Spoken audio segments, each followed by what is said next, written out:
कहते हैं ना कि आसमान से गिरे और खजूर पे लटके, वो हाल है हमारी इस समय भारतीय बाजारों की। और इतना ज्यादा पैनिक सिचुएशन क्रिएट कर दिया गया है कि ऐसा लग रहा है कि यहां से निकल जाना मुश्किल है। बेटर था कहीं और निवेश कर लेते, काफी लोगों के मन में है। तो उसके बारे में तो हम बात करेंगे ही कि short term long term investor और जो एक प्रॉफिट बुकिंग वाली जो कहानी आती है ना, खासकर शेयर्स में क्या करें, कुछ इंपॉर्टेंट शेयर को लेकर हम बात करने वाले हैं। वो लिस्ट आपके सामने ये मेंशन है, ठीक है, ये शेयर आपके सामने दिख रहा है। इन शेयर्स के बारे में थोड़ा सा डिस्कशन करेंगे, अपना व्यू बताने की कोशिश करूंगा। डेफिनेटली कोई रिकमेंडेशन नहीं होगी सेलिंग और बाइंग की, पहले ही बता दे रहा हूं। बट इंपॉर्टेंट है क्या रहा भाई आज इतनी ज्यादा गिरावट। हालांकि प्रेडिक्शन कल ही हो गया था कि रीजन आपको पता है कि भाई रीजन कौन है। ये जो क्रोकोडाइल है ना, ये छोटी मछलियों को खा रहा है। भाई कौन है क्रोकोडाइल, आपने बता दिया था मुझे कल ही। तो आप लोग का मतलब अनुमान काफी शानदार और मतलब बेहतरीन रहा देखा जाए तो ये क्रोकोडाइल ना, अब रिसेंटली उन्होंने एक और बम फोड़ा है।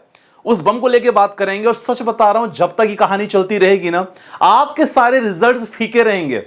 आप हालांकि जो कंपनियों के रिजल्ट आए हैं आईटी कंपनियों के, और उसी में आज गिरा है बाजार, उसको लेके हम जरूर बात करवाएंगे। देख सकते हो आप, अगर हम बात करेंगे ना आईटी शेयर्स को लेके, तो टाटा कंसल्टेंसी, जी हां 3.47% का इसका रिजल्ट उतना खराब नहीं था जितना बाजार ने बना दिया। आप सोचो, टीसीएस गिरा तो भाई विप्रो का क्या दोष था।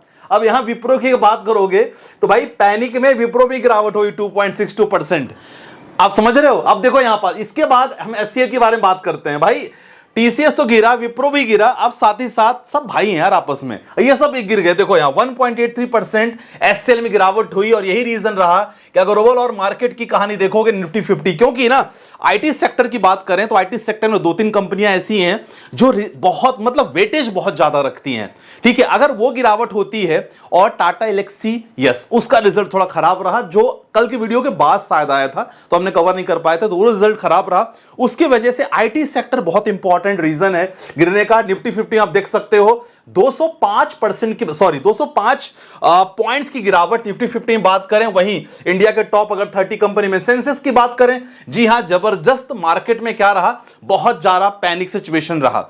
चलो ये तो कहानी हो गई। अब इंपॉर्टेंट है दूसरा, ये तो पहला रीजन रहा इंपॉर्टेंट है, और दूसरा रीजन आपको बताना चाहूंगा। जी हां भाई साहब, वो कहानी क्या रही, वो कहानी रही भाई क्रोकोडाइल की। अब ये देखो इस क्रोकोडाइल की कंडीशन, इन्होंने क्या किया, कनाडा पे 35% का टैरिफ लगा दिया कि भाई अब तो 35% का टैरिफ हम लगाएंगे। क्यों?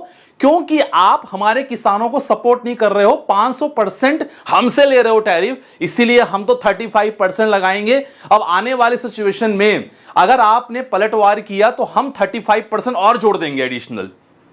ये हो चुका है। और मैं सच बता रहा हूं आप लोगों को, हम लोग न्यूक्लियर वॉर के बारे में जानते हैं। ट्रेड वॉर ऐसी सिचुएशन होती है जब मार्केट को लगातार एक कंसोलिडेशन जोन में रखती है, बहुत ज्यादा एक्सपेक्टेशन नहीं रख सकती कि आप बहुत तेजी रहेगी। तो उन्होंने क्या किया है, अब बेसिकली ट्रम्प का ये भी कहना था, इनका ये भी कहना है कि भाई एक फेंटेनिल करके एक दवाई आती है, और उनका आरोप कनाडा के ऊपर है कि ये फेंटेनिल जो है ना, आप इसकी सप्लाई रोकने के लिए, हमारे देश में सप्लाई रोकने के लिए ना आप इसका नाकाम रहे। मतलब देखा जाए तो गलत तरीके से सप्लाई आपने किया, आपको रोकना चाहिए था, क्योंकि यह ड्रग काफी खतरनाक है। अब ऐसे में ये लगातार ये पलटवार हुआ है, ठीक है, क्रोकोडाइल के माध्यम से। और उन्होंने जब ये पलटवार किया तो ये रीजन रहा, फैक्ट्री बोले कि भाई आप एक काम करो, कनाडा को बोले कि आ जाओ हमारे यहां फैक्ट्री वगैरह लगाओ, हम आपको सपोर्ट करेंगे।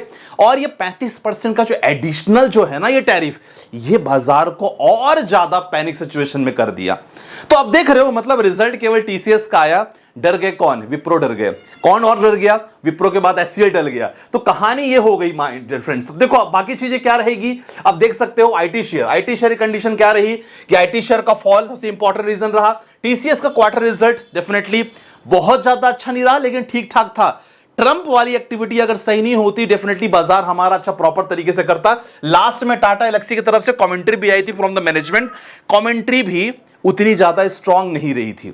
तो यही रीजन रहा कि भारतीय बाजार को और ज्यादा पैनिक सिचुएशन यहां देखना पड़ा। आईटी सेक्टर और खासकर निफ्टी 50 में ना लगभग 11.21% आईटी सेक्टर का रोल होता है। यह आपको समझना चाहिए एज ए नॉलेज पर्पस, क्योंकि अगर ऐसे कंडीशन में आईटी सेक्टर में गिरावट होगी तो निफ्टी का लगभग 11.5-12%। बाकी अगर बात किया जाए 37% आ जाता है फाइनेंशियल सर्विसेज। फाइनेंशियल सर्विसेज में कौन कौन आते हैं, बैंक आते हैं जिनका रिजल्ट आना बाकी है, वो रिजल्ट आएगा 17 जुलाई। अब 17 और 18 19 जुलाई के बीच में रिजल्ट में किसका रहेगा? ICICI bank. ये दोनों ऐसे हैं, ये दोनों ऐसा बैंक है जो फाइनेंशियल्स को मोर देन 20-30% ये लोग कवर करते हैं निफ्टी 50 में। इसका रिजल्ट खराब रहा ना तो भाई साहब बहुत बुरा हो सकता है भारतीय बाजार को लेके, तो ये बहुत इंपॉर्टेंट है। लेकिन सबसे पहले इंपॉर्टेंट है ये जो चल रहा है ना क्रोकोडाइल के माध्यम से जो पूरे बाजार में कहानी चल रही है, इसका रोकना बहुत इंपॉर्टेंट है। अगर ये एक निश्चित दौर पे कंसोलिडेट हो जाता है, थोड़ा सा एक देखा जाए एक मिनी डील की बात जो बात हमारी चल रही है वो भी इंपॉर्टेंट फैक्टर है। अभी तक ट्रेड जो मिनी ट्रेड डील हम लोग सोच रहे थे कि फाइनली अंतिम चरणों में है, कोई इंफॉर्मेशन नहीं माय डियर फ्रेंड्स। ये लगातार इंफॉर्मेशन हम लोग कोशिश कर रहे थे कि सोर्सेज माध्यम से आर्टिकल के माध्यम से देखने की कोशिश करें, बोल दिया गया लेकिन अभी तक फाइनली नहीं किया गया। तो ये मिनी ट्रेड डील फंसी गई है और जब तक ये फंसी गई है बाजार इसको निगेटिव रिएक्ट करेगा। तो आप देख सकते हैं 11.21% आईटी सेक्टर गिरा, ये भारतीय बाजार के लिए दिक्कत रही। फाइनेंशियल सर्विसेज में 37% एचडीएफसी आईसीआईसीआई बैंक, निफ्टी 50%। तो एचडीएफसी आईसीआईसीआई बैंकिंग सर्विसेज को भी बहुत हेल्प करते हैं। इन दोनों का रिजल्ट आना बहुत इंपॉर्टेंट है, प्लस रिलायंस। ये 3-4 जो हाथी है ना पूरे बाजार को कंट्रोल करते हैं। अब ऐसी कंडीशन में आपको क्या करना है, देखो इंपॉर्टेंट है। मैंने ना थोड़ा सा ना कुछ बनाने की कोशिश की है, आपको बताने की कोशिश की है कि अगर आप कैपिटल मार्केट के शेयर में इन्वेस्टेड हो, क्योंकि थंबनेल मैंने डाला है, तो अगर कैपिटल मार्केट के शेयर में आप लिटरली आपने होल्ड करके रखा है, ये 3 चीज नोट कर को बस, बाकी आपको कुछ सोचना ही नहीं है। सबसे पहले जो लोग शॉर्ट टर्म में इन्वेस्टिंग कर रहे हैं, शॉर्ट टर्म बोले तो 1 साल 2 साल 2.5 साल शॉर्ट टर्म इन्वेस्टिंग होती है। अगर आप ऐसे हो तो मैं तो यही कहूंगा कि सर दूर रहो अभी अब इन्वेस्टमेंट से। अगर आपका टाइम होराइजन केवल 1 से 2 साल है, डेफिनेटली आपको दूर रहना है। अगर आपका टाइम होराइजन लॉन्ग टर्म है, सर बने रहना है, प्लस आप थोड़ी बहुत एवरेजिंग कर सकते हो। एवरेजिंग मतलब मार्केट का बॉटम किसी को नहीं पता, सब लोग केवल एनालिसिस करने की कोशिश करते हैं कि हाँ एक सपोर्ट है, लेकिन इंपॉर्टेंट है अगर यहां गिरावट होती है, क्योंकि जितने भी मैं अगर बताऊं जो मैंने लिस्ट में मेंशन की है, जितने भी यहां पास ये वाला लिस्ट में जितने भी ये शेयर्स आपके सामने मेंशन है, सॉरी जितने भी शेयर ये वाले मेंशन है आपके पास ना, ऑलमोस्ट सब पिछले अगर 1 साल से बात करेंगे ना 15 से 20% की गिरावट है। तो एज ए बॉटम अच्छी खासी गिरावट मानी जाती है। ऐसे में आप थोड़ा सा एक्यूमुलेट करते हो तो एज ए इन्वेस्टर ये चीजें आपके लिए बहुत अच्छी रहती है। बाकी 2 चीज मैंने बता दिया, इंपॉर्टेंट तीसरा, अगर डर लगता है, देखो कुछ लोग ऐसे भी हैं कि सर मैं लॉन्ग टर्म वाला हूं ना मैं शॉर्ट टर्म वाला हूं, लेकिन डर जरूर लग रहा है भारतीय बाजार को लेके। आपके सामने मैं क्लियर एक चीज बोलता हूं, सर कीप बुकिंग प्रॉफिट्स। बहुत सारे लोग हैं जो मेरे पास मैसेज करते हैं स्टॉक को लेके, तो एक ही चीज रहती है कि सर क्या करें, क्योंकि जो प्रॉफिट वो भी चला जाएगा। तो ऐसे में मैं पर्सनली उनको यही कंसल्टेंसी करता हूं। यूट्यूब पे तो हम बोल नहीं सकते इस प्लेटफॉर्म पे, तो 1 to 1 मैं उनको यही कहता हूं। क्या कहता हूं कि सर अगर आपके पास अच्छे शेयर हैं, कीप बुकिंग और प्रॉफिट बुक करके रखो, बने रहो। यही मूल मंत्र है, ताकि सो दैट ना लॉन्ग टाइम में आपको कोई टेंशन ना रहे यार, आप कोई परेशानी ना है। ठीक है, तो ये चीजों को लेके आपको बहुत ध्यान रखना है। बाकी चीजें तो यार जो चल रहा है चल ही रहा है, उसके लिए कोई दिक्कत वाली बात नहीं है। आपकी कुछ पोर्टफोलियो वगैरह देख लेते हैं। चलो नितिन भाई साहब का पोर्टफोलियो है। सर मेरा करंट एज 19 साल है। क्या बात है भाई, बहुत बढ़िया। My investment horizon is for 15 years. SIP चल रही है 7000 पराग पारिक में, 5000 ICICI multi assets, 3600 Nifty 50 index, HDFC mid cap में, मोतीलाल ओसवाल का mid cap, Nippon India small cap, 5000 Invesco small cap, 4000 Tata small cap. Perfect आपका है, कोई दिक्कत मुझे नहीं लग रही है और ना कोई चेंजेस की जरूरत लग रही, क्योंकि आपने स्मॉल कैप मिड कैप और इंडेक्स वगैरह भी ले रखा है। लेकिन शानदार यार भाई, 19 एज है और कमाल काम कर रहे हो। तो पोर्टफोलियो आप लोग भेजते रहो यार। म्यूचुअल फंड का चैनल यूट्यूब ने डिलीट कर दिया, कोई उम्मीद नहीं है मुझे यहां से, इस प्लेटफॉर्म से सच बता रहा हूं, मुझे कोई उम्मीद नहीं है। क्या पता इस चैनल को भी डिलीट कर दे। तो आप अपना पोर्टफोलियो लगातार भेजते रहो। जिनको पर्सनली कंसल्टेंसी लेना है, portfolio, stocks, mutual fund and option trading, crypto, number description पे है, डायरेक्टली हमारी कम्युनिटी से जुड़ सकते हो, बात कर सकते हो। छोटी मोटी पेड सर्विसेज चलती है वो। ठीक है, अगला क्वेश्चन संदीप भाई रिव्यू कर लीजिएगा। एसआईपी पोर्टफोलियो होराइजन 15-20 ईयर्स है, पेंडिंग फॉर लॉन्ग टाइम। चलो देख लेते हैं। बंधन स्मॉल कैप में 14000। ठीक है, आप long term high risk investor लग रहे हो मुझे यहां पास। ठीक है, क्योंकि 15 से 20 साल है। इन्वेस्को स्मॉल कैप, मोतीलाल का large and mid cap, Motilal का डिफेंस फंड आपने किया, ये थोड़ा ज्यादा कर दिया है। मैं होता अगर पहले मुझे बताते तो मैं कम करता थोड़ा।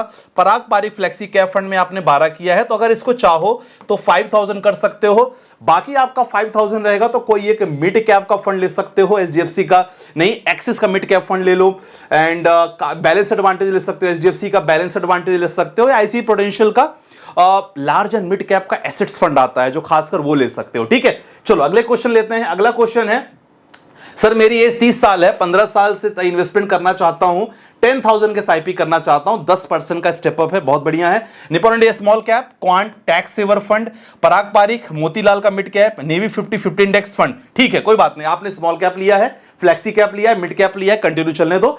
आगे भी अगर थोड़ा बढ़ाओगे ना तो और मत फंड इसी में इंक्लूड करना बेटर रहेगा। अगला क्वेश्चन, सर पोर्टफोलियो रिव्यू कर लीजिएगा, एक्सिस स्मॉल कैप, मोतीलाल का स्मॉल कैप, मोतीलाल का मिड कैप, एचडीएफसी का मल्टी कैप, चलेगा। ठीक है ना, बढ़िया लगता है यार। आप लोग जब पोर्टफोलियो मतलब आपको कुछ समझ में आ रहा है कि जब हम लॉन्ग टर्म का प्लान करेंगे तो डाइवर्सिफिकेशन बहुत इंपॉर्टेंट है। तो खासकर आज की वीडियो में बस इतना ही यार। Panic situation because of IT and because of Trump साहब के 35% जो टैरिफ लगा दिया है कनाडा को लेके, तो ये थोड़ा सा पैनिक रहा बाजार के लिए, लेकिन ओवरऑल 70% मैं जिम्मेदार, खासकर इस इंसान को 100% मानूंगा। हालांकि 20-30% तो हम भी जिम्मेदार हो गए because of all these results. लेकिन इंपॉर्टेंट ये है कि जब तक ग्लोबल सेंटीमेंट्स अच्छा नहीं होगा ना तो हमारे थोड़े बहुत रिजल्ट भी कुछ कर नहीं पाएंगे यार, है ना। तो इन चीजों को ध्यान रखना, एज ए इन्वेस्टर टेंशन नहीं लेना, लगातार इन्वेस्टेड रहना, मैं हमेशा बोलता हूं। और यस, कभी भी कोई दिक्कत हो you can join our prime services, बहुत छोटी कंसल्टेंसी है लेकिन इससे बहाने आप टेंशन फ्री रहोगे, बाकी आपकी मर्जी है। ठीक है, मिलते हैं नेक्स्ट वीडियो के साथ, अपना ध्यान रखिएगा, बाय बाय, टेक केयर, जय हिंद गाइस।